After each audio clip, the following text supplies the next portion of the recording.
किसी भी बिज़नेस में अगर आप कोई स्टार्टअप करना चाहते हैं, तो आप आइडिया खोजते हैं। आप खाली नहीं, बड़ी-बड़ी कंपनीज़ आइडिया खोजती हैं। एप्पल है, टेस्ला है, ये सब के सब आइडियाज़ खोजते हैं। हम लोग भी खोजते हैं आइडियाज़। लेकिन सवाल ये है कि कैसे वो एक ग्रेट आइडिया खोज सकें, उसका साइन सिम्पटम क्या है? लेकिन उससे भी इम्पोर्टेंट जो मैं आज आप लोगों को शेयर करने वाला हूँ, वो आपके करियर का सारा कन्फ्यूज़न खत्म कर देगा।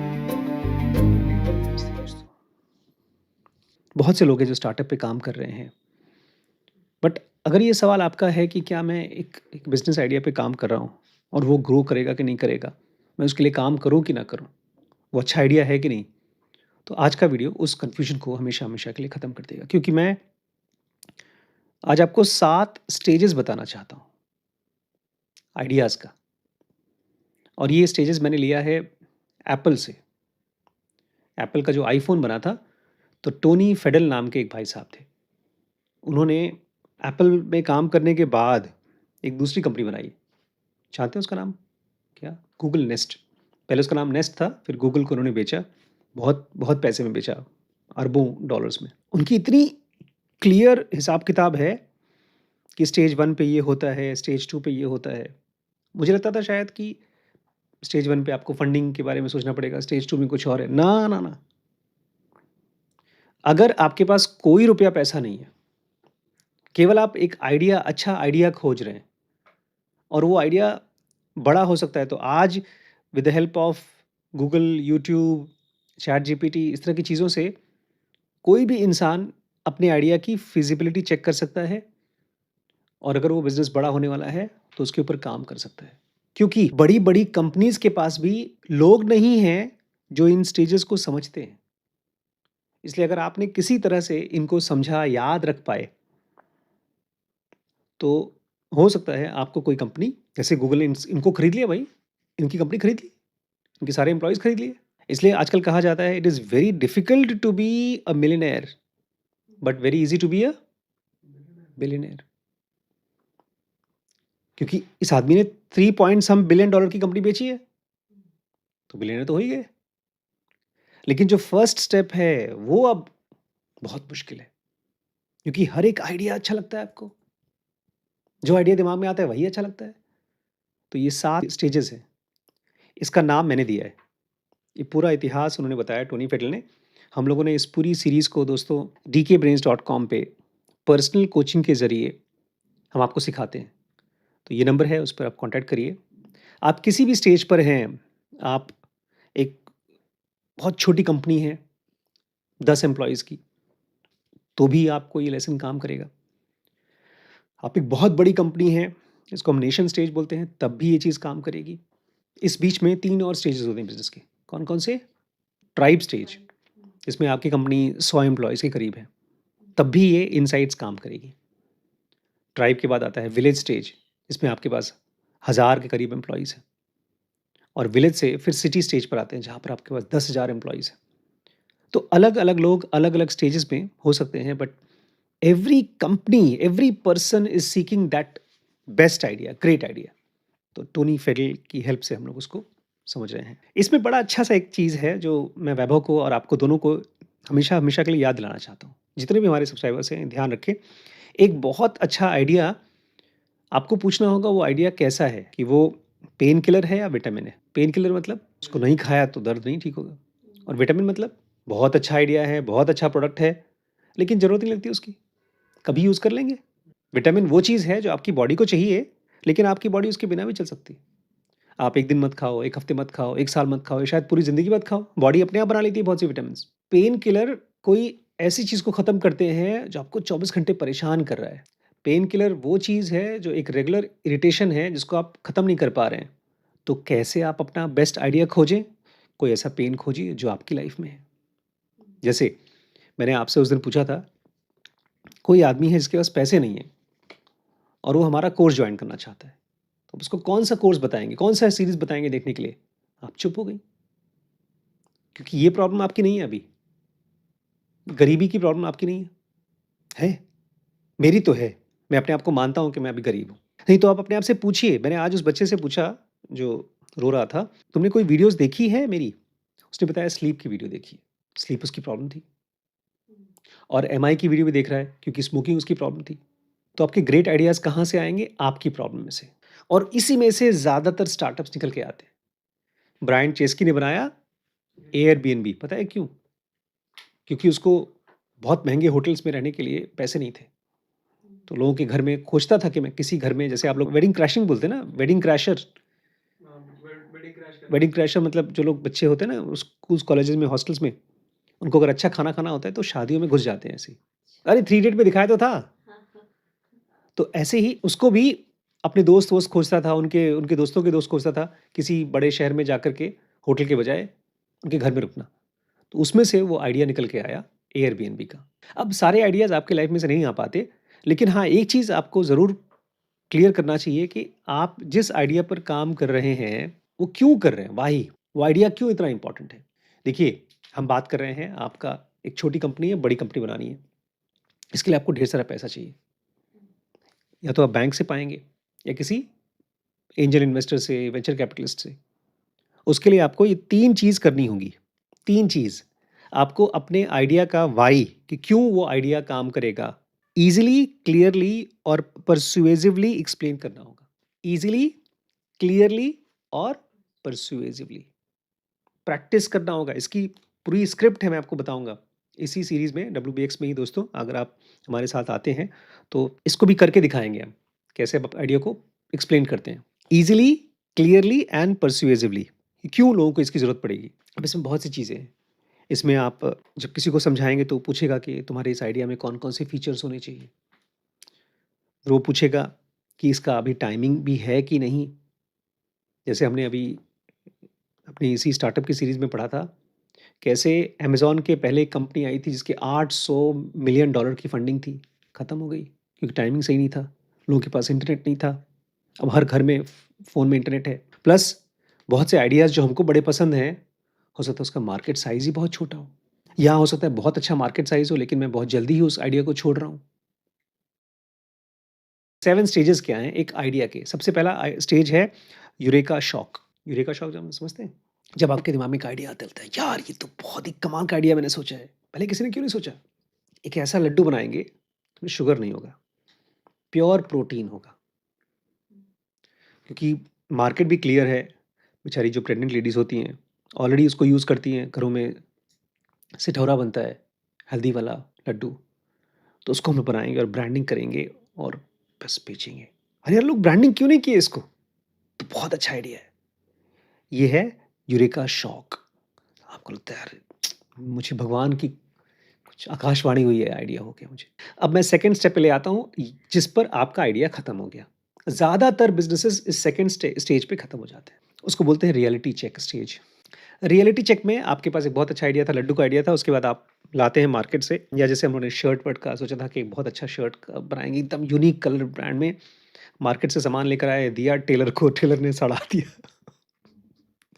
या लड्डू बनाने की कोशिश कर रहे थे, कोई मिल नहीं रहा है, मम्मी बिज़ी हैं, काम वाली आंटी को दिया तो जला दिया उन्होंने लड्डू। ख़ैर, अब उसके लिए आपको चाहिए कोई लड्डू बनाने वाला हलवाई, वही नहीं मिल रहा है मार्केट में। एक मिला था, रात भर के लिए आया था, उसने इतना पैसा माँगा कि उसको अफ़ोर्ड नहीं कर सकते हम। तो बेसिकली आपको समझ में आता है, अच्छा ठीक है, मेरा आइडिया तो बहुत अच्छा है, लेकिन इस आइडिया को बड़ा होने के लिए बहुत बड़े-बड़े ऑब्स्टिकल्स हैं। तो आपका जो पहला गुबार था यूरेका शॉक वाला, रियलिटी चेक में शांत हो जाता है, जिसमें आपका, मेरा भी बहुत से ऐसे आइडियाज़ थे, सब खत्म हो चुके हैं। थर्ड स्टेज आता है ऑब्सेशन फ़ेज़। इसमें आप नहीं हैं, लेकिन मैं हूँ। Obsession phase. देखिए, मैंने ना अपने आप को पता नहीं कुछ साल पहले बताया था कि मैं गरीब हूँ, मुझे अमीर बनने की पढ़ाई करनी है। उसके लिए मैं कॉलेज भी गया था एमबीए करने के लिए। उसको छोड़ दिया क्योंकि मैं देख रहा था उस पढ़ाई से मैं अमीर बनने की पढ़ाई नहीं कर पा रहा था, थियरी कर रहा था। तो ये आइडिया कि मुझे पैसा कमाना है और बहुत बड़ी कंपनी बनानी है, ये मेरे लिए ऑब्सेशन हो गया है। आप देखते हैं कि जो आइडिया आपके मन में है, आप छोड़ ही नहीं पा रहे हो उसको, तो आप इसके ऊपर रिसर्च करना शुरू करते हो।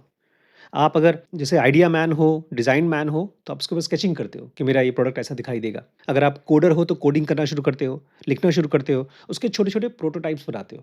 जैसे मैंने शुरू में ही WBX के वीडियोज़ बनाना शुरू कर दिया था। कोई भी आदमी आपके बैग में देखेगा तो जो नोटबुक है, वो भरी होगी ढेर सारे आइडियाज़ से। कि मेरे प्रोडक्ट में ये फीचर होंगे, मैं मार्केटिंग ऐसे-ऐसे करूँगा, मेरा बिज़नेस मॉडल ऐसा रहेगा, सेल्स में हम ये पिच बोलेंगे। आपको लगता है यार इससे पहले जिन्होंने भी सोचा है ना, गलत तरीके से सोचा है। बाय द वे मैं बता दूँ, टोनी फेडरल ने जो एप्पल बनाया है, वो सेकंड टाइम बहुत फेमस हुआ, उन्होंने इस चीज़ को 15 साल पहले एक बार बनाया था। उसकी शेप दिखा देता हूँ मैं आपको। और खाली टोनी फेडरल ने नहीं, माइक्रोसॉफ्ट ने नहीं बनाया था, वो भी फेल हो गई थी। ये फ़ोन थी जो पूरी तरह से खत्म हो गई थी। तो कहते हैं टोनी कि मैंने एप्पल बनाया, दूसरी बार वाला एप्पल तो सबको पता है लेकिन पहली बार किसी को नहीं मालूम। और आपके मन में ये भी आता है कि यार पहले जो कुछ भी लोगों ने ट्राई किया है ना, उस समय उसका टाइम नहीं था। अब शायद टाइम आ गया, अब शायद टेक्नोलॉजी आ गई।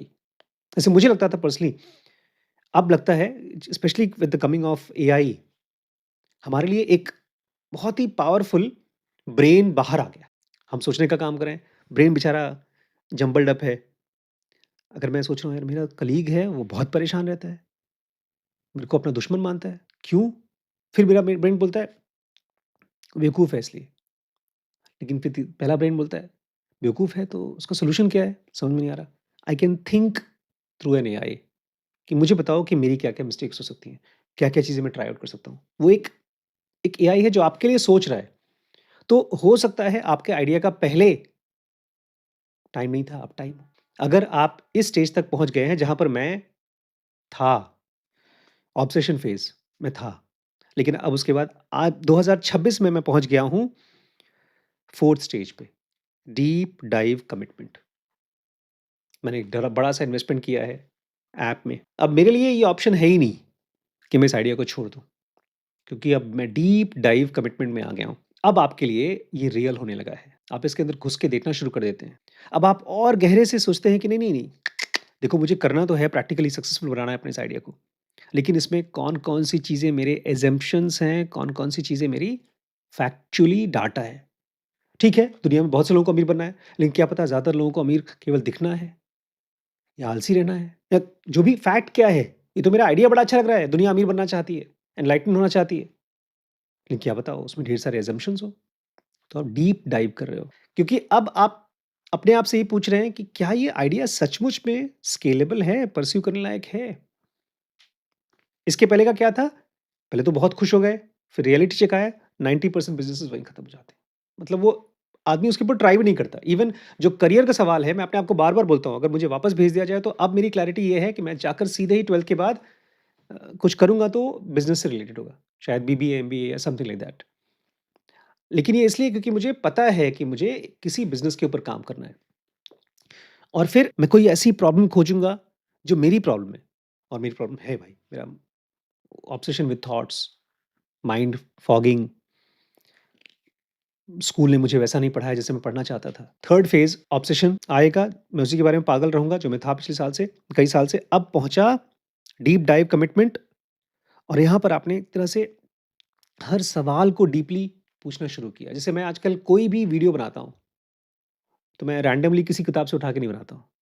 मैं पूछता हूँ क्या सचमुच में इस वीडियो की ज़रूरत है किसी को? कि खाली मैं मोटिवेशन दे रहा हूँ? अब ये उल्टा हो गया, देखो पहले क्या था, यार फेल हो जाएगा। लेकिन अगर आप एक स्कूल खोलना चाहते हैं, तो स्कूल खोलने का सीधा रास्ता है कि भाई लोन ले लो, ज़मीन खरीदो, स्कूल बनाओ। लेकिन आप स्कूल के थ्रू पढ़ाना चाहते हो लोगों को, तो उसके और भी क्या तो तरीके हैं कि अगर मेरे पास पैसे नहीं है तो। अगर आप यहाँ तक पहुँच गए हैं, तो बहुत जल्दी इसके नेक्स्ट स्टेप पे पहुँचेंगे, उसका नाम है ऑब्स्टिकल डांस, जो हम लोगों ने एक्सपीरियंस किया दिल्ली में। अचानक से आपको एक दिन रियलाइज़ होता है, अरे यार! जो मैं वो आइडिया पर काम कर रहा था और वो बहुत बड़ा ऑब्स्टिकल था, आप उसको बायपास कर सकते हो। आप खुश हो जाते हो, यार ये तो मज़ेदार चीज़ है। जैसे मैंने जब पहली बार यूट्यूब को डिस्कवर किया था, मुझे लगा यूट्यूब के ज़रिए मैं अपनी बातें सेव करके रख सकता हूँ। कृष्णमूर्ति बेचारे लिखते थे, उनके पास ढेर सारे लोग थे, रिकॉर्ड करते थे उनकी बातें। भाई बड़ी फॉलोइंग थी, मेरे पास नहीं है।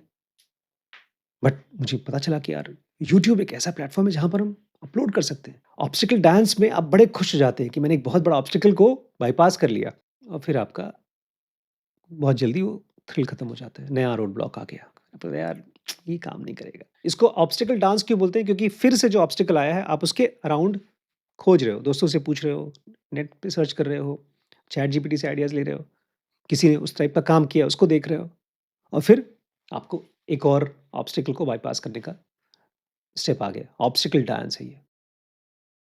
याद दिला रहे हैं कि स्टार्टअप कोई ऐसी चीज़ नहीं है जहाँ पर आपने पैसा लगाया एक बहुत अच्छा मार्केट है, प्रोडक्ट ब बन के बिकना शुरू हो गया। स्टार्टअप एक ऑब्स्टिकल डांस है, चाहे आप करें, चाहे टाटाज़ और बिरलाज़ ज़ूडियो बना-बना के करें, ऑब्स्टिकल डांस ही है। जो भी कपड़े यहाँ पर रखे जाते हैं, उसको उसको बिकेगा, नहीं बिकेगा, वो किसी की हेडेक है। एक-एक शर्ट, एक-एक पैंट, एक-एक बिस्कुट का पैकेट एक ऑब्स्टिकल डांस है। तो अपने आप को बताओ कि मुझे ऑब्स्टिकल्स खोज करके उसको उसके सॉल्यूशन खोजने हैं। इसके बाद 2 स्टेप्स और हैं। 6th स्टेप है external validation momentum. External validation momentum. अब वो मोमेंट आ गया जहाँ पर लोग आपसे पूछ रहे हैं, "क्या भाई, कहाँ तक पहुँचा आपका ज़ीरो मिशन?" लोग पूछते हैं, "यार तुम इसको बड़े लेवल पे कब करोगे?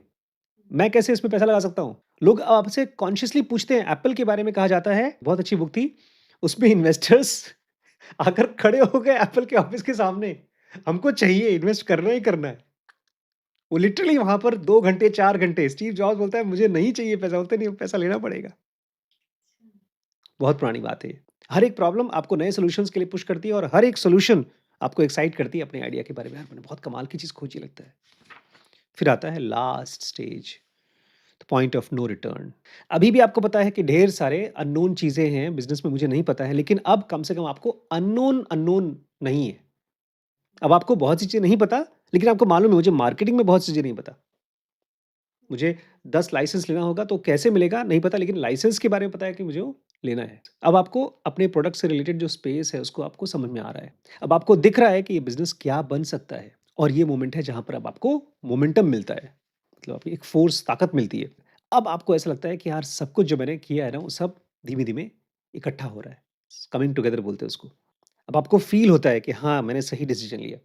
इसके लिए कहते हैं कि you bite the bullet and commit. आप गोली कोई मारता है उसको दाँत से दबा लेते हैं। आप गिव अप नहीं करते, भागते नहीं हैं। उन्होंने थर्मोस्टैट कंपनी बनाई थी। ये 7 स्टेजेस उनको चेज़ करता रहा, पीछे पड़ा रहा। चालू नहीं की थी कंपनी, लेकिन उसके ऊपर काम कर रहे थे, बातें कर रहे थे, प्रोटोटाइप कर रहे थे। कंपनी बनाई नहीं अभी तक। 10 साल लगे उनको। इसलिए मैं आपसे कहता हूँ कि आस्क योरसेल्फ कि वो कौन-सा आइडिया है, वो कौन-सी प्रॉब्लम है, वो क्यों नहीं अभी तक लोग सॉल्व कर पाए। क्योंकि आइडियाज़ अपने आप में they are only as good as वो भूत जो उसके पीछे पड़ा हुआ है। तो ये था how to spot a great idea. क्यों सेकंड स्टेज पे ज़्यादातर आइडियाज़ खत्म हो जाते हैं। ये पूरी की पूरी सीरीज़ दोस्तों अवेलेबल है dkbrains.com पे, लेकिन पर्सनल कोचिंग के ज़रिए आपको हम बताएँगे आपके लेवल पे सबसे पहले क्या देखना है, क्या सीखना है, फिर सेकंड स्टेप, फिर थर्ड स्टेप। चाहे आप एक जॉब पे हैं या आपका बहुत छोटी कंपनी है या आप किसी बड़ी कंपनी के सीईओ हैं। But you need to understand how to make those billion dollar valuation की कंपनी। तो मेरे साथ अगर आप चलना चाहते हैं तो ये नंबर पे कॉन्टैक्ट करिए। ठीक है?